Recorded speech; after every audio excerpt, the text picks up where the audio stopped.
Hindi inakala ni Mama na magkakaganito ang lugar na to. Simula pa lang yan at hindi pa ang huling forma, pero earlier this year, ganito kasi ang itsura ng farm. Para bang ayaw kang papasukin papaloob, ayaw kang ipasyal, parang madaming humaharang sa'yo, para bang pinamumugaran ng mga nilalang na hindi tao. At syempre, kung kami ang papipiliin, mas gusto namin na pang tao sana ang lugar. Kaya tara, bawiin natin ang lupa mula sa mga ligaw na damo. Ibalik ang mga tao sa farm. Ang unang gagawin ay ang mag-grass cutter. Hindi yung chemical na pampatay ng damo ha. Masama naman sa kalusugan yung ganun. Grass cutter lang. Okay, check. Tapos, sakto, kasagsagan ito ng pagiging plant tita ni Charlene. At lalong sakto dahil medyo heaven ng ornamental plants itong Misamis Occidental. Magsimula tayo sa pinakasikat na supplier dito na si Betchoy ng Oroqueta. Meron pa tayo mamaya. Pero sa taon pa lang namin na Jimenez, madami na ang tumulong sa amin. Are you having fun? Thank you po. Get a pitch. Shakalaka. Madami din tumulong sa amin noong nagbiyahe kami papuntang Plaridel.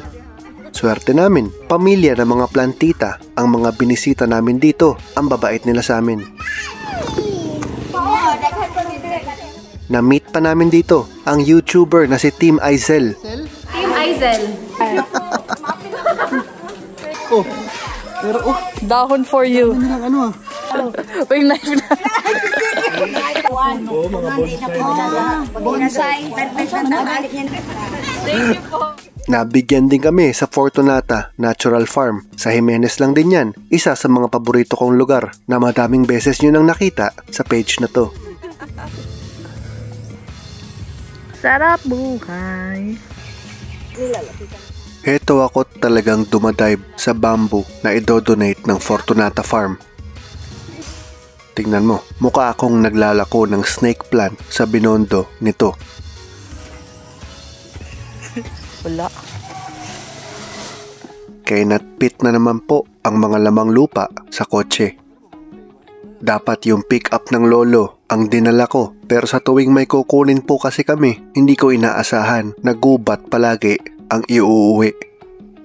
Sa bundok naman, sa Tonggo, Pakals, Chibog lang sana, nauwi na naman sa Plantita Donation Drive. At dragon fruit pwedeng cutting lang? Yeah. Hindi lahat donasyon tulad ng mga binili namin sa susunod na destinasyon. Ito sa bahay ng marketplace seller sa Osamis. Nasa Oroqueta naman kami ngayon. Ito naman sa bahay ng marketplace seller sa Oroqueta. Sakay na rin. Plasti. Pati ang bahay ng pamilya Ascona sa Barangay Naga, nabigyan kami. Salamat din sa aming neighbor na si Sandy Kinimon. Umabot din hanggang Cagayan de Oro City ang paghahakot. Bumili pa kami ng paso doon sa Pats ng ina. Very motherly. Heto naman ang cargo namin mula Lopez Haina, Misamis Occidental. Natuto na kami, pick up na ngayon ang tala. Salamat sa nag-drive na si Victor. Niligtas mo ako at niligtas mo ang interior ng puting kotse. Oh. Puro langgam. Pinaaka ng langgam, day. Wala man ako nakitang naglupad. Anyway.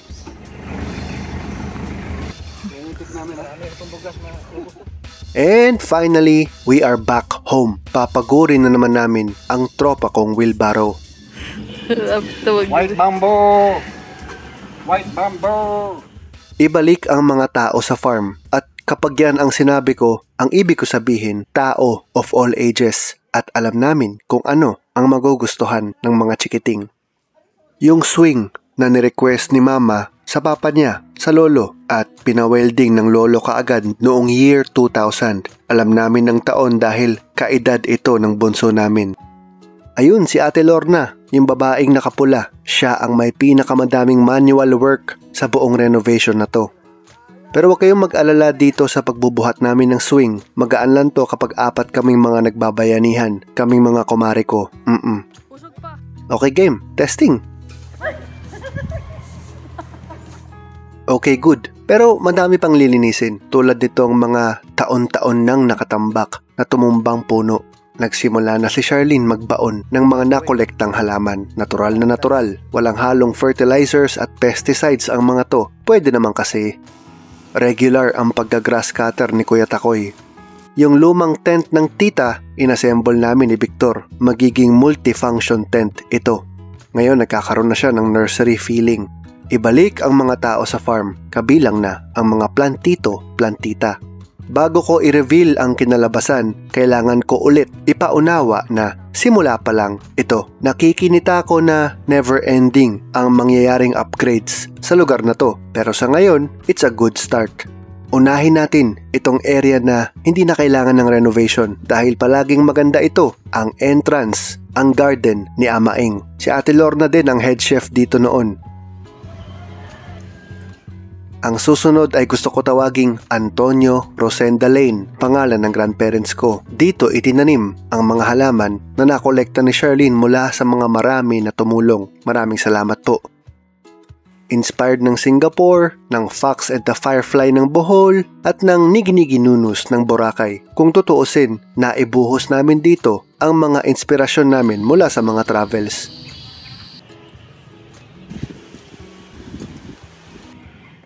Ang susunod na gusto kong ipakita ay itong clay fountain. Hindi pa siya functional ngayon, kaya naman nag-aaral ako ng solar pumps. Sundutan natin ng free energy ito nang lumarga na in the future. Sa ngayon, pwede ka na maghulog ng barya. Ito naman ang tinatawag naming bugis, rotonda, mga matitinik na halaman. Kaka-establish pa lang, magiging boom shakalaka yan in the coming months. At syempre, napanood nyo na ang paggawa ko ng Utah Jazz Soil Court. Ibalik ang mga tao sa farm, pati ang mga bowlers. At syempre, ang committee stable. Shot ref. Good start. At madami pa kaming ideas. Tulad ng pataniman ng dragon fruit, mani, masarap din buhayin yung baboyan. At masarap din pagandahin ang pader nitong guest house. Yang mahabang building na yan, pwede rin ang fish pond. In the future, pwede rin siguro tayo maglagay ng pond para sa mga tao. Tingnan natin. Pero so far, success ang agenda. Bahagyang bumalik ang mga tao sa farm. Hi! Mama! Sige, touch.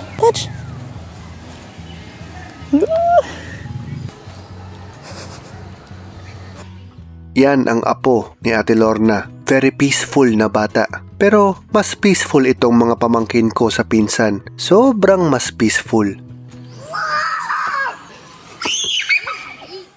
Again, simula pa lang yan. Mga simpleng moves muna na siyang magsisilbing spark sa mga susunod. Pwedeng-pwede pagandahin kahit minimal lang ang paglabas ng pera. Madami pang pwedeng mangyari. Abangan ang susunod na kabanata. Ibalik ang mga tao.